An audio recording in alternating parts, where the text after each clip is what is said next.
Man ఈ work చేసి ఎంత ఇస్తారు నీకు? 500 ఇస్తారు సార్. అంతేనా? వేరే చీప్. అది ఈ పనికి బయట దేశంలో అయితే 5,000 ఇచ్చుంటారు. 5,000? ఏర్పాట్లు చేస్తాను. వెళ్తావా బయట దేశం? వెళ్తాను సార్. అక్కడ ఏం పని చేయాలి? ఏసీ ఇంట్లో చల్లగా కూర్చొని ఉండాలా.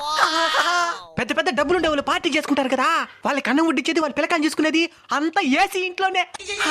అయితే నేను కలర్ వచ్చేస్తాను. వచ్చేస్తావు ఎడారి కదా. అదే అదే, నువ్వు అక్కడే పోతావా ఊర్లో ఏమన్నా తీసుకొని పోతావా? ఊరు లేదు వద్దు, మనకంటే ఎక్కువ సంపర్చి మనకే శాతపూర్ చేస్తారు. ఇది కాకుండా ఇంకా ఏ పనులు చేస్తావా? పశువులు మేపుతాను.